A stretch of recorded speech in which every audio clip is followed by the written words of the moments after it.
সকাল থেকে গাছের পরিচর্যা চলছে।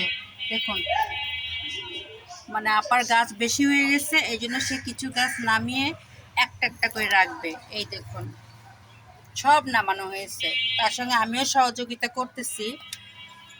দুই বোন মিলে আজকে লেগেছি গাছের পরিচর্যায়। এই দেখুন, দেখেছেন আবার বারান্দাটা দেখুন, এটা একটা বারান্দার পিক, কিন্তু খুব সুন্দর, অনেক গাছ।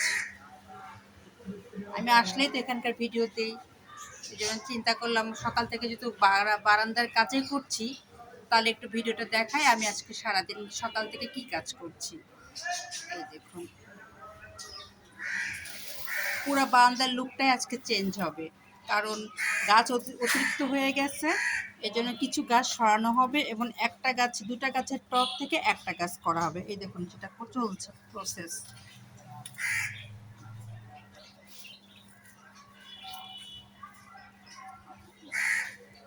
কারণ বাসা বাড়িতে তার অনেক বড় বেলকনি থাকে না, এর জন্য একটা করে গাছ রাখলে অনেকগুলো গাছ রাখা যায়। আর আবার বাসার বেলকনি তিনটা, এর জন্য ওনার গাছ যথেষ্ট।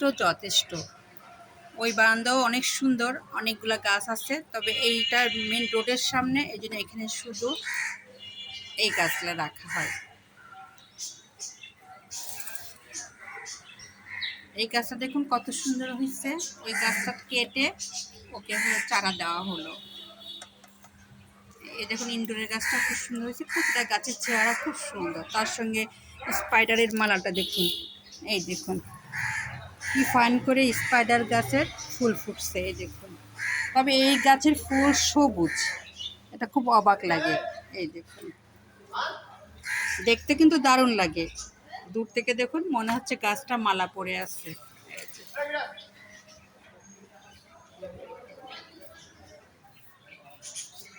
এখানে অনেকগুলো ক্যাকটাস আছে, সেই ক্যাকটাসগুলো আমার বাসা থেকে আনা, এই জন্য ক্যাকটাসগুলো আছে এই পাশে না, ওই দেখুন দেখুন কত সুন্দর ক্যাকটাসগুলো হয়েছে। কারণ আমার চেয়ে ও আরও বেশি যত্নশীল, এই জন্য ওর প্রতিটা গাছে সুন্দর হয়েছে, ফুল ধরছে, তার সঙ্গে আবার ক্যাকটাসটাও সুন্দর হয়েছে। তবে ঝড় বৃষ্টির দিনে বললাম যে ক্যাকটাসকে ঘরে রাখতে হবে, কারণ ক্যাকটাস হলো বৃষ্টির বড় শত্রু। বৃষ্টি হলেই ক্যাকটাস বেশি পানি পেলেই মারা যায়। আমার বাসায় যে কি দেখবো আমি এটাই জানি না, কারণ বৃষ্টি নাকি অনর্গল হচ্ছে। তারপরেও আমি সুন্দর করে প্রসেসিং করে আসছি, ক্যাকটাসকে সুন্দর করে এক জায়গায় গুছায় রেখে আসছি। আর আজকে আমি বাসায় যাওয়ার পর জানতে পারবো আমার ক্যাকটাসগুলো কেমন আছে, সেটার ভিডিও আপনারা পাবেন। আমার ক্যাকটাসের গাছের কী পরিচর্যা আমি করতেছি। এই দেখুন, দুপুরে না খেয়ে কিন্তু এই পরিচর্যা চলছে সকাল থেকে, বুঝছেন। কারণ গাছ পাগলরা আবার এমনই, খাওয়া দাওয়া কমই করে, গাছের পিছে লাগলে গাছ সুন্দর করে গুছানোর পরে তারপরে চলবে খাওয়া দাওয়া। প্রত্যেকটা গাছের চেহারা দেখুন কি সুন্দর।